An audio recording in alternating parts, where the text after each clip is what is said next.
Hi guys, it's Orlando City UK here, and I'm delighted to say a very special guest joins me today. It's Orlando City SC senior producer and video host Gabrielle Amado. Welcome to the show. So happy to be here. Thanks for having me on. First and foremost, I want to say what a wonderful view. Sunny Florida. It's been raining like no one's business in the UK tonight. If you was watching Champions League, the weather at Manchester City, it's the same over the whole country. So what a beautiful sight, sunny Florida, and of course yourself joining us tonight, Gabrielle. Thank you. Yeah, we were actually just watching the Man City game in the office. And I was like, I should step outside. I'm sure this is a better view than the office glass doors. So I decided to come out here. It's the best stadium. So I'm happy I could show you guys a little glimpse of it. Absolutely. So on today's show, we're going to be previewing Orlando City's game at Minnesota United this Saturday, as well as asking Gabi a few more questions about her own career working within Major League Soccer, which I'm really looking forward to. So, without further ado, let's get into it. And we're kind of speaking just after a bye week. It's kind of given the team more time to gel and build team chemistry on the training field. In terms of results, it's been a bit of a mixed bag so far. Two victories, two ties, two defeats for Oscar Perez, Orlando City. Gabi, what have you made of 2023 so far, albeit at this early stage? I think you hit the nail on the head. Even behind the scenes when we kind of assess our performances, it's really hard to gauge how things are kind of unfolding. We've seen the very best of Orlando City. I think it's hands down, their performance against Tigres across two matches, 180 minutes, really holding their own. We've seen some really strong glimpses of Orlando City in the league. And then we've also seen, silly defensive mistakes or not making the most of our goal scoring opportunities when we need to. And ultimately that hurts us. It's a little bit of copy and paste some of the issues that we saw last season with the team. But I do think that it's really early on. I think that this is the time for Oscar to kind of get these pieces gelling and see how a lot of new players can integrate into the squad. And you said it, this break, it came at an interesting time. I think it came at a positive time for the club. It gave the players a couple of days off, but they are fully back to work now. I was out at training today, and I think the major piece is finding that chemistry, which I think is definitely in progress. Yeah, 100%. We did bring a lot of new players to the club in the off season, and I think that's kind of been it, hasn't it, heading into 2023? Like we all saw the signings coming to the club, and it's built a lot of excitement. But I think as a fan base, we have to let these guys gel, and build that chemistry on the field.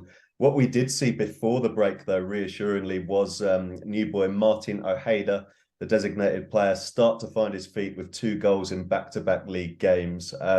I'm interested, Gabi, tell us, is it him or which new lion excites you most? Oh, you would have to, hands down say it's Dean Show. His arrival has been so, I think, anticipated for a long time. Oscar Pareja was very much interested in this player, and it's easy to see why. You see his talent, you see his skill. He, just like Facundo, needed a little bit of time at the beginning of their Orlando City careers to kind of gel. He's actually done it quicker than Facu did. Let's not forget that it did take Facu quite a few matches to really get into the rhythm last season. We're seeing Show come to life, and I think this is just the beginning of what we're able to see from him. He's such a great player, personality-wise. He's an excellent fit for the team. And I think, again, I just reiterate, we need to give this team time to see how the pieces all fit together. I know it's frustrating, but patience is a virtue that sometimes I don't even have. So I get it. I get it. You and me both, Gabi, honestly. But yeah, I think that is the overall sentiment. It's still very early in the season, of course. The team's, getting better all of the time. And you mentioned it just previously, agonizingly crashing up to Tigres on away goals earlier in the season. For me, it was awesome to see Orlando City play in the CONCACAF Champions League for the very first time. I, for one, thought we did ourselves very proud as a side, especially against one of the tournament favourites, and especially so early in the season. Away goals suck when you're on the wrong end of it, but hey, that's the rules. We knew it going into it. But tell us, because you were out there in a Monterey, not jealous at all, by the way. What was it like? You go everywhere across North America, but for Orlando in particularly, it was a first in terms of the Champions League. How was that trip down there? It was a first, and I think it was such a special moment. I'm so honored to have been able to have been part of it, because you felt it on the airplane, you felt it in the bus, you felt it in the hotel. Just like you said, I travel with the team quite often, but this trip, it felt different. It was also a really special occasion, I think, for our coaching staff, who have all managed or played in Mexico, to return to Liga MX, to want to make this statement with Orlando City, and we did. I think that they played exceptionally well across both legs. I think we surprised many, many people who thought that we were going to be blown out of the water. That absolutely was not the case. I agree with you. Abolish the away goals in CONCACAF Champions League, like they've done in the UEFA Champions League. Maybe, that obviously would have changed things for us. But Tigres weren't able to get the best of us. We drew.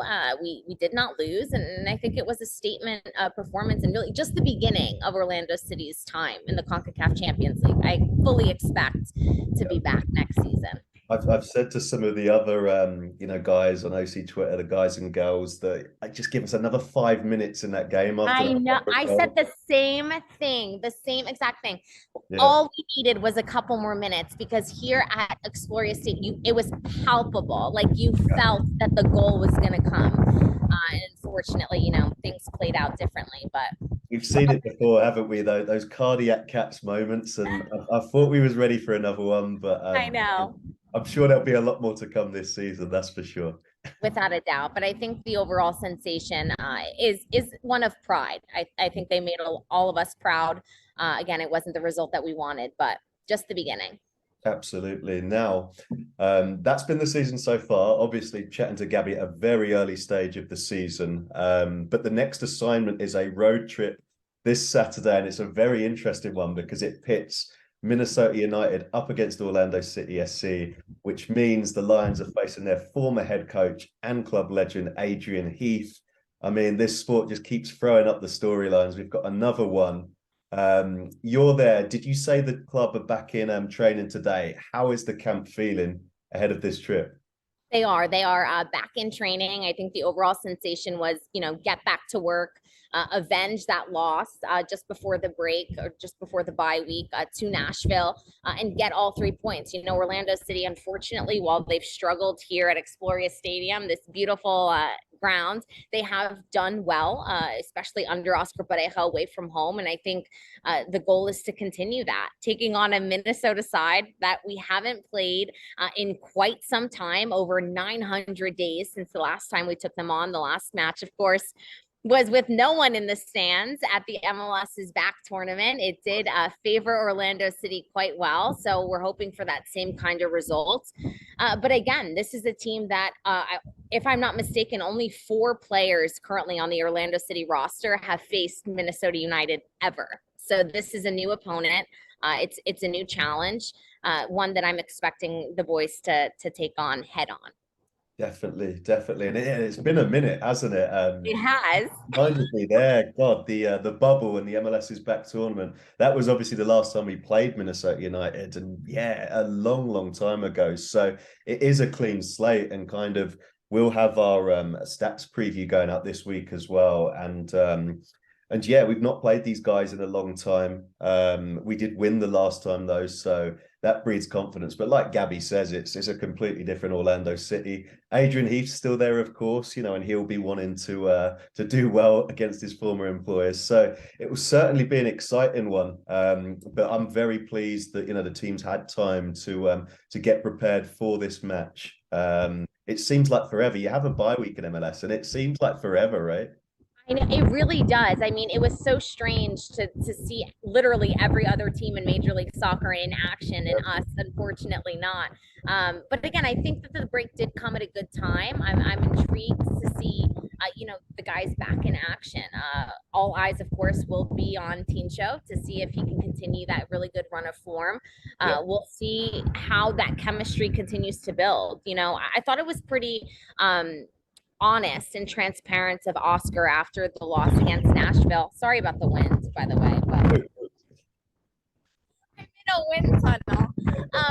But I thought it was really compelling of Oscar to be pretty transparent. He said that, there were defensive mistakes made against Nashville, but there were some positives as well. And they're going to get back to work, fix those mistakes, and go for all 3 points again. And that's all you can do. That's all that this squad can do. Yeah, exactly. There's always a next game, and it's coming up very soon. Now, before we move on to your segment about working in MLS, tell us, because you're there in Orlando, what is the injury front looking like ahead of this road trip to Minnesota? Is everybody fit, or are there absentees? There will be a couple of absentees. I mean, the boys are just getting back into training after that bye week. So there are a couple of players still being assessed. I won't release anything yet, but we do have media availability tomorrow. And so we'll be able to kind of update everyone on that injury front. But yeah, unfortunately, there are a couple of players with knocks or kind of healing a couple of knocks. And so hopefully within the next 24 to 48 hours, we'll be able to see who will be fully fit for the trip to Minnesota. Absolutely. Fingers crossed for everyone making it. Now, we're going to move on to our third and final segment of this interview with Gabi, and I'm very excited for this, I have to say. We're going to call this your Working in MLS mailbag. Now, Okay. I hope you're ready for it. It's a series of quick-fire questions about your experiences working at Orlando City so far, and remind everyone it's been a few years you've been at the club now. When did you join? Just as a starting question. I did. I joined. So this is my third season. So I joined back in 2020, or 2021 I joined at the start of the season. Unfortunately, we actually weren't traveling with the team until about halfway through that 2021 season post pandemic. So my first road trip with the team was to Toronto. I'll never forget it, in the middle of July. But it's been an incredible experience. When I first joined Orlando City, I was freelance. And so I was also working at beIN Sports, but I really wanted to get involved in domestic soccer here in the United States. I spent, so many years covering European soccer and European football. I grew up, watching football my entire life, and I really wanted to get part of the game here in the U.S. where I grew up. So that was my aim. Orlando City opened the door, and I've been thrilled ever since. Yeah, I mean, before we jump into the mailbag, I have to say, like, I know Apple TV is now the precedent, but you guys, you, Evan, and Miguel, fantastic trio. Honestly, like I said, even though I'm in the UK, tuned in and found the streams as best I could. I thought you three did an amazing job and continue to do a great job for the club. So thank you for your time with the club and everything you've done so far. That is so sweet. And a little, I'll leave you guys with a little tease. We are potentially getting back together. The gang's getting back together. There will be some new things that we're going to be announcing hopefully early next week. So keep an eye out. Our aim is to bring you guys as close as possible to the game, to our team, to this club, and all of its teams, whether that's, City, Pride, or our very successful academy. So fun things to come. Amazing. That's a Orlando City UK exclusive right there. And yeah, no, really good to hear because yeah, very dynamic trio. And yeah, can't wait to see you guys do your thing again. Now, we're going to dive into the mailbag. So I want to ask you, Gabi, first one, your earliest soccer memory and what team did you support growing up? Oh, that's easy. I am a Sporting Clube de Portugal fan. I was born wearing green, no other option given. My dad is a or was a huge sporting fan. My grandfather on my mom's side also a massive sporting fan. So in Portugal, you're usually born either you're red, blue, or you're green, and I was green, and that's the end of it. It's probably a bad time to mention that I'm a massive Arsenal supporter. I have to say congrats for the Europa League. I'm so sorry, but what a brilliant, brilliant second leg. Am I wrong? Brilliant second leg and a fantastic goal. I have to I know. Gabby. Oh, I was talk about sweating moments. That was an unbelievable match. I mean, I was inconsolable here in my apartment in Orlando. It was just nuts. It really was, and I have to say, having been fortunate enough, first and foremost, to witness an amazing season for Arsenal. Hopefully, it ends in the Premier League title. Sporting, is definitely one of the toughest games we've played. It was the Europa League. I think Ruben Amorim is destined for big things. So, yeah, interesting. The green side, Nani, of course, Yes. Sporting Club de Portugal. Yes. Brilliant. Next one. Yeah, really interested with this one. There's a lot to choose from. Favorite MLS road trip destination. I see Oh. your wing shots all the time, and I'm so jealous. I'm like, man, if I could be where Gabi is right now, traveling across America. But what one is the best?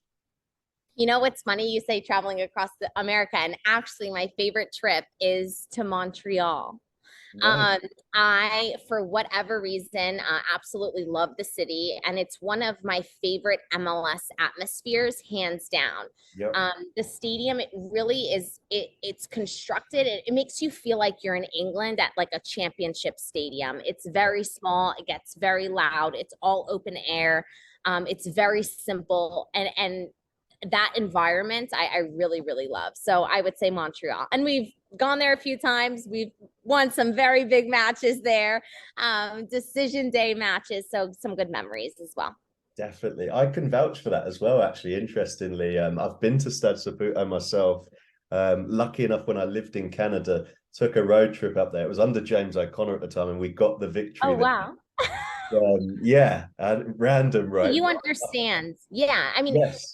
there's just something different. There's a different feeling at Stade Saputo than I think a lot of other major league atmospheres provide. Yeah, And the and French, I speak French, so I also enjoy that.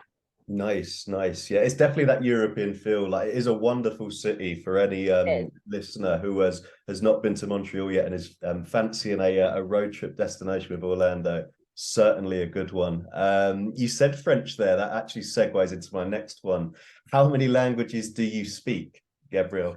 I would say speak three and a half well. French is that half, that 0.5. So I of course speak English. I grew up, Portuguese is my first language, although I lost touch with it a little bit when I was learning Spanish, because there's a lot of the folders in my mind sometimes get a little crossed. But Yeah. yes, it's four. So English, Spanish, Portuguese, and then I understand French and I can speak it. My accent is just very thick because I don't use it quite as frequently. So three and a half.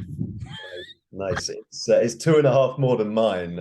Just English over here. Just English, unfortunately, over here. I mean, I'd be useless in the Orlando dressing locker room. I mean, multilingual. I don't know how Oscar and everyone does it. It's amazing.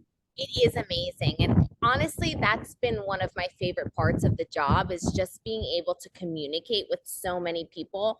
When I got here, I kind of felt like there was a lot of players who wanted to share their story who perhaps weren't able to previously because of the language barriers. And so just to be able to talk to people, it's an amazing gift.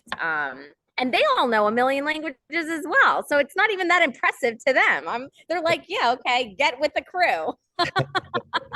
I love it. I love it. We've mentioned them earlier. Part of the dynamic trio, I call you guys. Miguel Gallardo, Evan Weston. Obviously, you've spent a ton of time with those guys as part of the Orlando City broadcast team. How's it been working with those guys? You seem, honestly, to a viewer like myself, it seems like you guys, have a bond. It's not just turning up for a job. It genuinely seems an authentic, friendship, on broadcast and off it. It is, and I'm glad that that comes across because that's really what it feels like. They are two of the best humans that I've ever met. We share this love of football that we get to enjoy and call work, and they are just the best people to work with.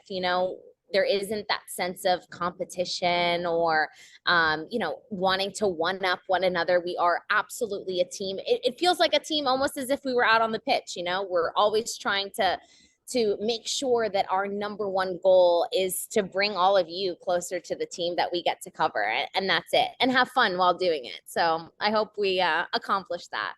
Definitely, definitely. Looking forward to seeing you guys, as Gabby said, get back together again. Watch this space. Now Miguel, he got the call up, didn't he, to Apple TV's broadcast team a month or so ago, I think it was now. I mean, how proud are you to see him to join those ranks? It's been a select few, hasn't it? It's such a proud moment. I think for anyone who knows Miguel, you know that he's someone who deserves it. He is someone who loves this game, who knows this game inside and out. And I particularly, it really warmed my heart that he got the call up in Spanish. I think that that was a really a special kind of moment for him, a full circle moment for him, to be able to use that language, to be able to tap into that market as someone who played here in the United States, and obviously here at the club. His love for the club is never going to waver, ever, ever, ever. But he does such an incredible job providing, I think, really in-depth and fun analysis. And I'm buzzing for him. I absolutely love to listen to him. And any chance that we can get to snatch him back here and put him to work as well, we'll certainly take it. Well, that's been it, kind of these early game weeks of the season. We've seen him on assignment, I think, up in Philadelphia, Nashville, and I'm like, get him home, I know. I know. We're gonna have to make a call, make sure Miguel comes home a couple more times in the second half of the season, perhaps. But no, it's been great. And I know he's been enjoying his travels as well. So just love to see it. Good stuff. Good stuff. Now, you said Montreal for the road trip destination. This one's slightly different, and Okay. we've just come off a bye week. I want to know, what's your favorite destination in the States or Canada to visit in your downtime? So, when you're away from soccer, we all need time, away from the game, to decompress. Where's the destination you're looking to book up?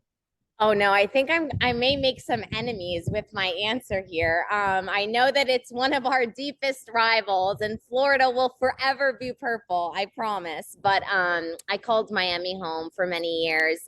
Some of my closest, friends, and really fond memories I've made in that city. So I do love Miami. And also New Jersey. I mean, I'm a Jersey girl. I was born and raised in New Jersey. My family still live there. So I absolutely love to go home to New Jersey as well. So I would say those two cities. But Orlando has become home for me, truly. I have found, my favorite restaurants, my favorite activities. And I feel like each and every week I try and explore a new facet of a city that really is so layered. I did not know just how culturally layered Orlando was until I stepped foot here. So it's become home as well.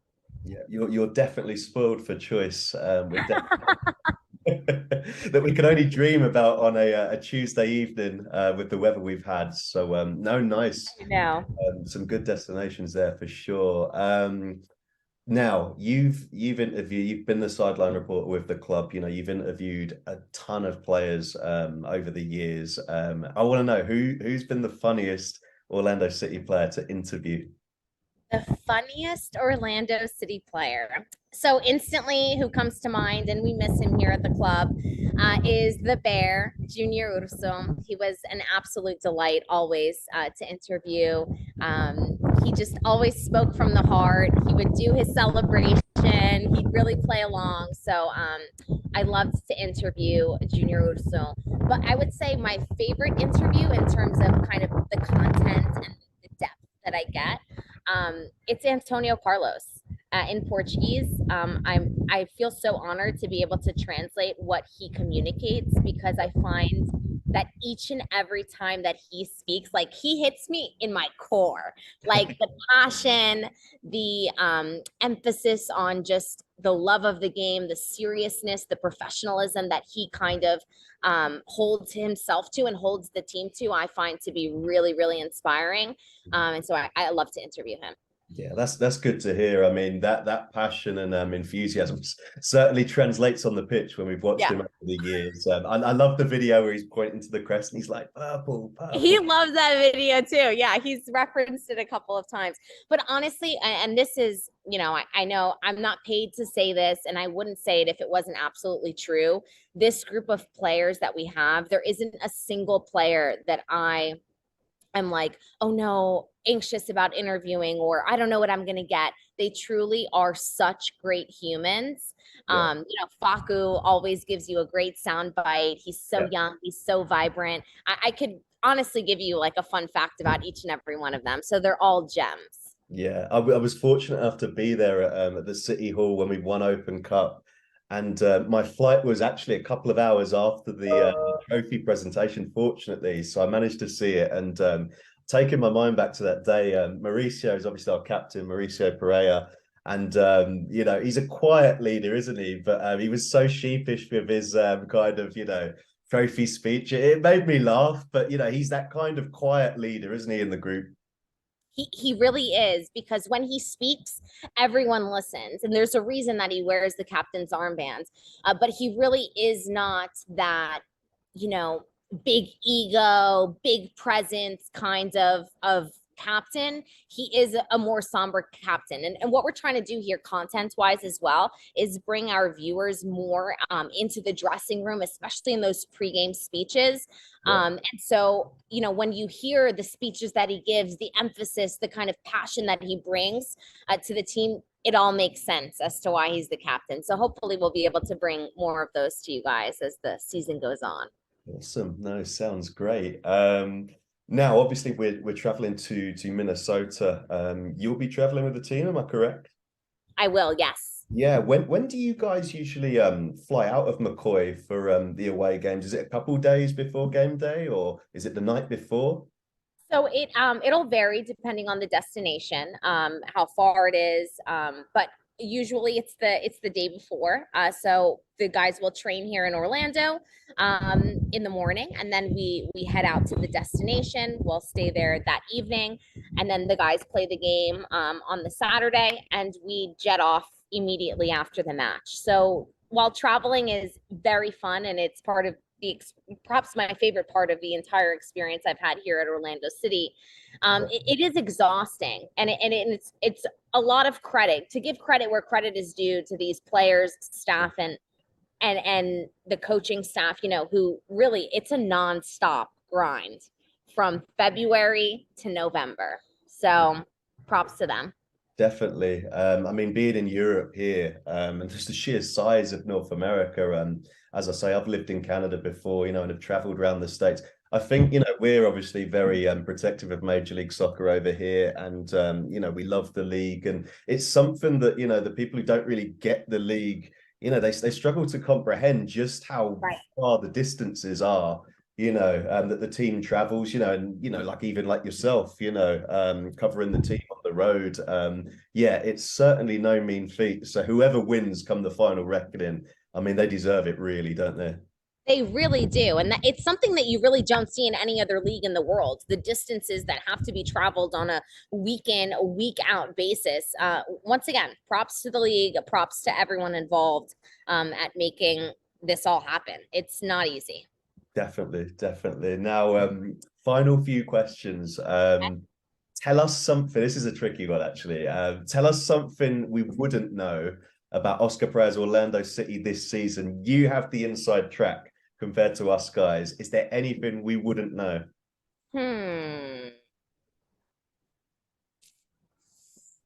I mean, well, maybe a little fun fact. I find that Duncan McGuire has quickly become one of the biggest personalities in the dressing room. He is Oh, an absolute comedy show. He's very, very funny. He brings the banter. He gets along with just everyone. I know he's quickly become a fan favorite on the pitch, with what he's been able to achieve and kind of his level of performance so early on. But his personality matches. So that's a little fun fact. I mean, there's so many kind of facets to this team. So I could probably spend hours, and I know we probably don't have that time. But on a different podcast, we can go through each and every player, and I'll give a little fun fact or fun story about them all. You heard it there, though. Orlando runs on Duncan. I think that's the thing that I support. That's the little blurb that our supporters are going with, and we're really hungry to see a lot more of Duncan. Like grabbed his first goal at DC, which was amazing to see for the rookies. So hopefully seeing a lot more of him going forward. Now, final couple. I have to ask you, they were pretty cool, and I've got one coming in the mail as well. But how quick did it take you to rep the Sea Cows jersey, the April? 0.5 seconds. I was in love with it. I mean, props to our merch team and our designers, our creative team who designed that kit. I thought it was a brilliant idea to bring it back. I thought it came out so good. Unfortunately, the results didn't match quite how much I loved the kit. But I thought it was such a great tribute to pay to part of the club's history. The fan reception was out of this world. I mean, it's a great token, and it took me no time. That's the fun fact. I bought the whole collection. The whole thing, top to bottom. I own it, so no shame. I'm itching for mine to arrive as well. Yeah, I thought they were super cool when they came out. Penultimate one, your favorite place to grab a bite to eat before heading down to Exploria Stadium? Ooh, that's a really fun one. Well, my favorite restaurant here in Orlando is Prato. It's in Winter Park. I go there regularly, probably way too often than I should. Way more often than I should. But I guess, to be honest, I don't get to enjoy games as a fan. I never am able to really hit Church Street and go bar hopping like all of you fans out there. I'm jealous. So one of these days, I'm going to tell the club, you know what? I need to go be an Orlando City fan today. And I'm going to hit Church Street, and you guys tell me where to go. Because I don't get to enjoy that. It's true. Yeah, honestly, the club, you owe Gabi a day off where she can, be a fan, like she said, because it is, believe me, it is super fun bar hopping along Church Street. I would absolutely love it. So I'm going to flip it, and I'm going to say, let's do some kind of bar crawl, Gabi bar crawl, and we go down Church Street and end up here for a match. I like it. I like the sound of that. Amazing. Now, the final one. I wanted to ask you this one because, I mean, honestly, it is amazing. Your work within Major League Soccer. It seems such a cool industry to professionally work in. Now, I want to know, have you got any advice for any young aspiring reporters wanting to chase a broadcasting career in MLS like yourself? Yeah, my one piece of advice would be to just believe in yourself. There are many people who aspire to do this job, and many people who, in my career, especially early on, would tell me, oh, it's very difficult to be on camera, just stay behind the scenes. It's going to be impossible. There's so many people doing it. One in particular, you're not a former player. You won't crack into that space. And I just really believed in myself. I believed in my love of the game, and I was willing to do anything to make it happen. And so my number one piece of advice would be believe in yourself and make yourself available to do anything. I worked for free at the beginning of my career, and I just wanted to absorb absolutely everything possible. So those are my two pieces of advice. Amazing. Well, as I said before, on behalf of Orlando City UK, we think you're doing a tremendous job. So keep it up. We love the content that the club provides, and looking forward to seeing much more of it going forward. Now, that's almost our time up for today. So I want to say a big thank you to Gabi for taking time out of her busy schedule to join us. And as for Minnesota United versus Orlando City, the game gets underway this Saturday evening at 8:30 p.m. Eastern.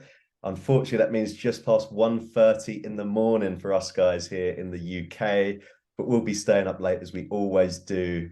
And also, interestingly, this particular game is this weekend's free game on Apple TV's MLS Season Pass. So it's a fantastic opportunity to check out their coverage if you're not yet signed up for the season. So thanks again, Gabi, for being with us. And vamos Orlando. Almost Orlando. Thank you.